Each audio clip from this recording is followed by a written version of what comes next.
Hey all, I'm going to go ahead and do a really quick talk through on our slideshow tonight just because I think there's some things that could really help all of us. And I just want to share them all out. So I'm going to hide my webcam and I'm going to share my screen.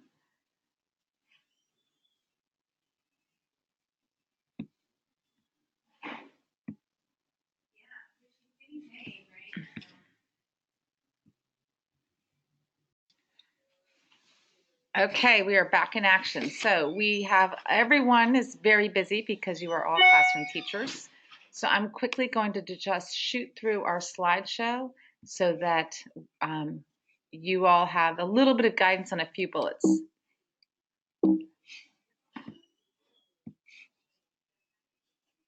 So our agenda,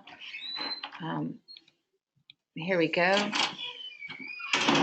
So in our updates for our group, I heard from some folks and typed those things in. So Stephanie gave us some updates. I haven't heard from Danielle yet, but I'll get in touch with her and pop that in here.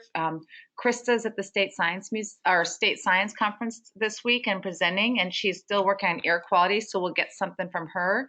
Yvonne gave us lots of details. Terry's working on theater work, and Jennifer's getting Scrum training, so she is going to know more than us soon and hopefully train us. Ethan has been working on the Youth Summit, and Elizabeth has been all over the world, including Finland, and has lots and lots of interesting things to share with us. Tom's working on his weather work with his kids. Jesse and I have kicked off water quality, and I'm doing some design for change work with racism. Our 7th grade is gearing up to start air quality soon this spring, which is really exciting. So more to come there. And Thelma and Elizabeth are joining me. We're leaving in less than 10 days to go to Rome to meet up with Design for Changers from all over the world. So hopefully in a month, we'll have lots to share. A few quick things I wanted to share with you. One is that Jesse and I are working with water quality, and we have created this slideshow, which is linked. And you can just go take that slideshow and tweak it for yourself. But we've been using that slideshow as guidance for kids. And in that slideshow are all kinds of tools that Jesse and I have created for kids to make their work more manageable. So if you want to use that slideshow or any of the tools in that slideshow, please feel free and make it your own. Also, something else that we found is important. Oops, sorry, I think it's really important at some point to take that time in to go into that feel stage, find out what their what and why is, and I talk a little bit about that. And before you get to the imagine stage where they're designing their how, their do. And we also think it's really important that you start thinking about how do you want to get your kids to reflect on their impact. So this is the slideshow, and if you click here on the blue where it says Exploris Grade 8, you'll be in our slideshow, and you can make a copy of it and make it your own. This is the little piece I was talking about with getting kids to really evaluate why they're doing this project, what it is that they're trying to do, and then eventually when you get into the imagine stage, how. And I've at the very bottom linked in work that my kids actually did today, a group of boys who believe the Electoral College is racist, and some of their whys, why they're actually doing this work. I just think it's important to keep looping them back. Otherwise, it's just a project and they're just getting interviews. So there's some stuff to dig deep on. And this is a reflection I did last year, actually with Ethan Burton from Envision. He was in the classroom at the end of the year. My service learning group did a reflection work where they typed into a PowerPoint or a slideshow. SAS is really interested in SAS analytics and trying to figure out how can we gather analytics on this kind of designing change work with the 17 Sustainable Development Goals. This is something I did last year. I'm already rethinking this year. It's just something for you all to think about as you're contributing to the cohort. How do you assess the impact that kids are making, either with their parents, with the school, or with the community, or just themselves? And we're really looking forward to hearing from you on that.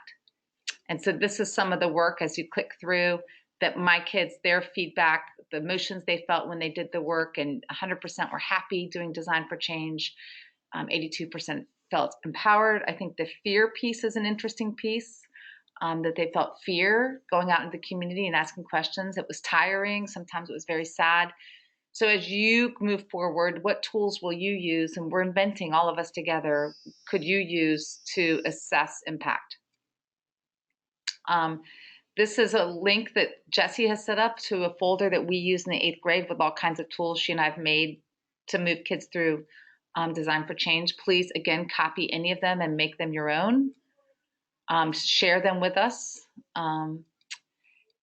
And make sure that as you move along, if you're not doing a sprint, if you're doing a community project, we really want to make sure you get on the website, register your projects, have your kids loading their thoughts, pinning up pictures, moving those emails over to Google Docs and pinning those emails up onto your project. If we were going to walk you all through that this week, but if since the webinar didn't really work out, we can walk you through it another time, or you can figure it out with your kids. All right, next steps. Just a couple of little things. We leave in a week for Rome. There are 29 kids from North Carolina who are representing us. We're looking forward to see which one of you will be going next year to wherever that next conference is. Elizabeth, Dr. Crawford from UNCW found this webinar coming up that she thinks all of you are great candidates for. So please register if you're interested, and just know that I'm still working with SAS on ways that we can collect data on how kids are making impact. And once I get further along with SAS, they are hoping to use you guys as their pilot teachers. In December, we'll throw out another webinar. I'm thinking tentatively December 14th. If you guys don't show, no problem, but just making sure that we're there for you if you want us. January, we're going to kick off our spring cohort. You all are invited to be in the webinars. We do have money to pay for any teachers interested in pursuing air quality projects in their schools, and as long as those teachers work somewhere in the Triangle region. So it could be Vance County, Granville County, Johnston County, Rockland County, Carrboro, Chapel Hill area, Durham. So pass the word to teachers you might know that are interested. Jessie and I have been invited to present at the North Carolina Service Learning Conference in Fayetteville in February. Ethan, I think, still working on the April 18th Youth Summit. And this summer, it sounds like I need to correct this. I just had a meeting today with the North Carolina School of Math and Science. I'm going to run 2 one-week Design for Change camps for 5th and 6th grade kids in Wilson. And they're going to specifically be working on water quality. So if any of you, I think Chris is interested in one of those weeks, I can take 2 co-teachers, each co-teacher 1 per week. So Chris is going to work one of the weeks. I need another co-teacher for a second week. And you will be paid $350 per day, and you'll get 2 days of planning. It's a 5-day week with 2 days of planning at $250. So if you're interested in being my second co-teacher, that would be great. I'm excited. Tentatively, December 19th, not the 14th. We'll put a webinar out there if anybody wants to sign on. Think about how you want to evaluate your students' impact, and don't forget to submit this May. And that's it. That is your very, very, very, very fast webinar. Thanks all.